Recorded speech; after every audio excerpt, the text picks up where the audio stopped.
Halo semuanya, ketemu lagi sama aku di YouTube channel Teman Finansial. Pada video kali ini, aku mau memberikan sebuah cerita bagaimana kita bisa belajar mengenai finansial dari secangkir kopi. Apa yang aku akan bahas di video ini merupakan isi dari buku The Latte Factor karya David Bach. Pelajaran dari secangkir kopi ini dimulai dari seorang pekerja majalah traveling bernama Zoe yang memiliki sebuah impian untuk berkeliling dunia. Pada suatu pagi, Zoe mampir ke kafe favoritnya yang biasa ia singgahi sebelum berangkat kerja. Kemudian, di kafe favoritnya tersebut, Zoe memesan secangkir latte yang biasa ia pesan setiap pagi. Pada saat ia memesan di hari itu, ia bertemu dengan Henry yang merupakan pemilik dari kafe tersebut. Kemudian Henry memberikan 3 tips keuangan bagaimana Zoe bisa mencapai kebebasan finansial. Pelajaran pertama adalah kebebasan finansial bisa dimulai dengan menabung uang sebesar pengeluaran secangkir kopi yang biasa dibelikan oleh Zoe, kemudian uang tersebut diinvestasikan. Jadi karena setiap hari Zoe itu membeli secangkir latte di kafe tersebut, di mana setiap dia membeli, dia mengeluarkan uang sekitar $5 atau kalau dalam rupiah itu sekitar 50.000.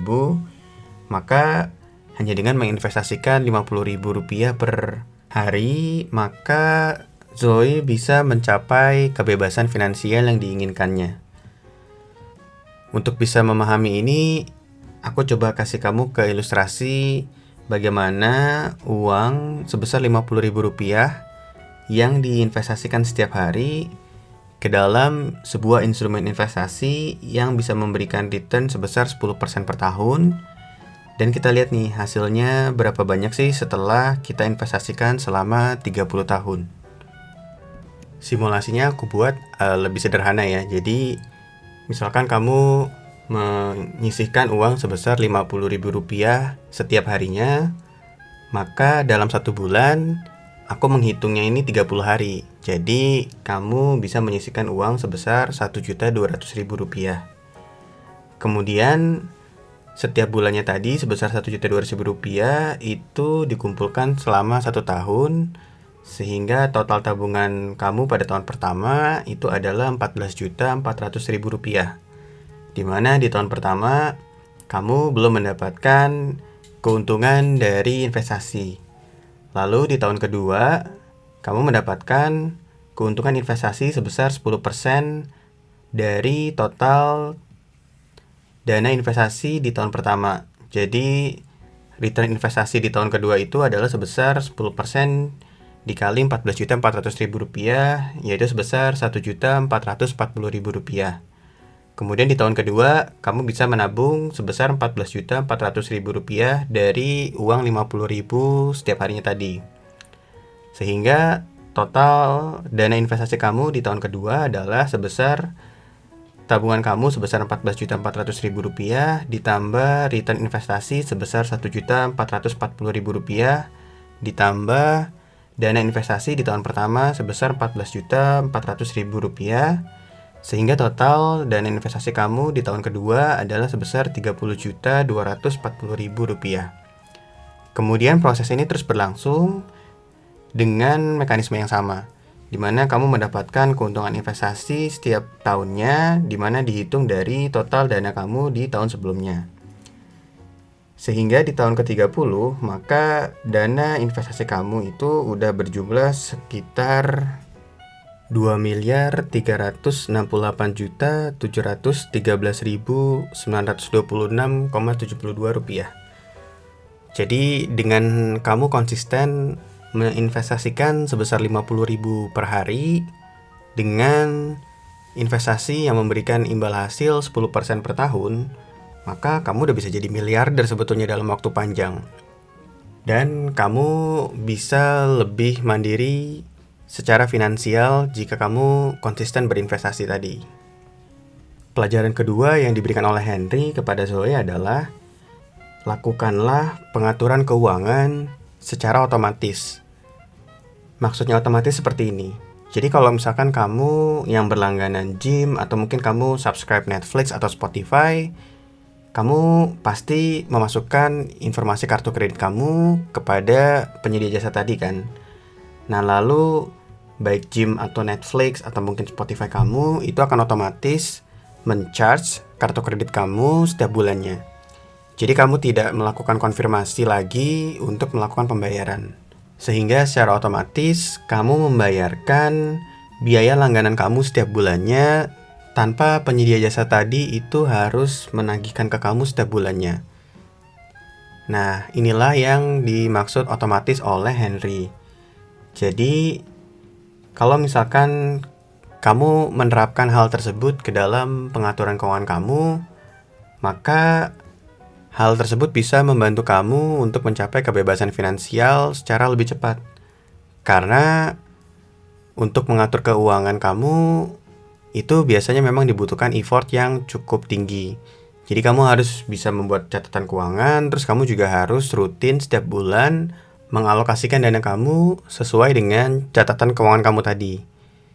Biasanya proses seperti inilah yang kadang membuat orang-orang yang ingin mengatur keuangannya itu gagal.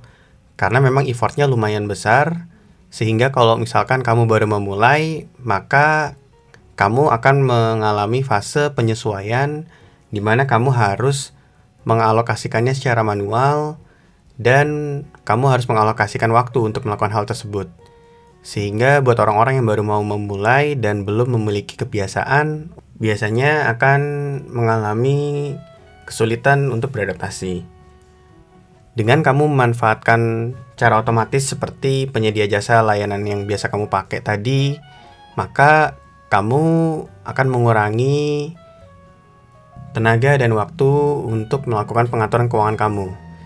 Jadi caranya kamu bisa membuat perencanaan keuangan kamu terlebih dahulu, kemudian kamu menggunakan aplikasi mobile banking yang ada di device kamu untuk secara otomatis mengalokasikan uang-uang yang sudah kamu atur di rencana keuangan kamu.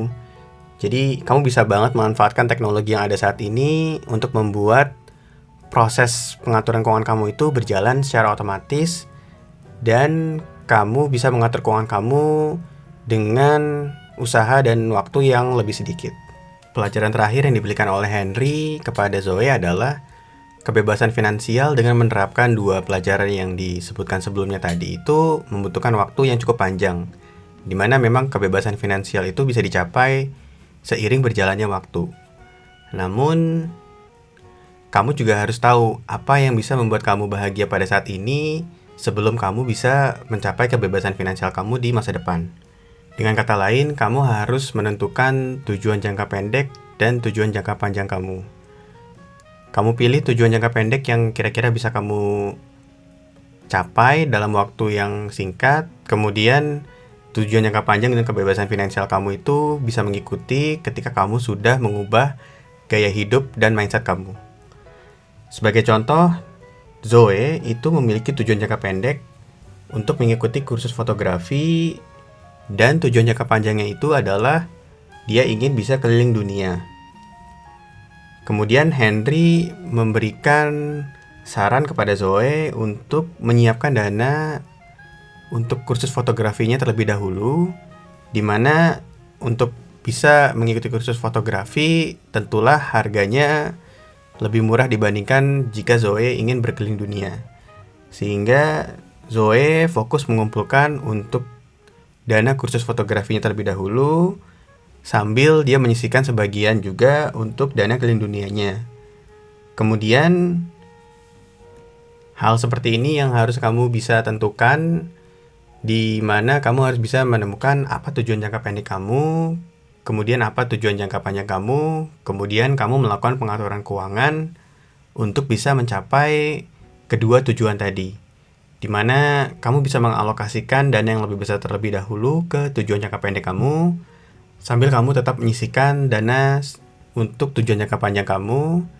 Dan ketika tujuan jangka pendek kamu sudah tercapai, kamu bisa mengalokasikan sepenuhnya dana kamu ke tujuan jangka panjang kamu. Terima kasih banyak udah menonton video aku. Semoga apa yang aku share di sini bisa memberikan inspirasi kepada kamu untuk bisa mengatur keuangan kamu menjadi lebih baik lagi. Jika kamu ada pertanyaan lainnya dari apa yang aku jelasin di sini, jangan ragu untuk tuliskan di kolom komentar di bawah. Aku akan jawab pertanyaan kamu sehingga kamu menjadi lebih paham dengan apa yang aku jelaskan. Jangan lupa juga untuk klik tombol subscribe yang ada di pojok kanan bawah dan nyalakan tombol lonceng supaya kamu nggak ketinggalan video-video terbaru dari aku yang aku post setiap minggunya. Sampai ketemu di video lainnya.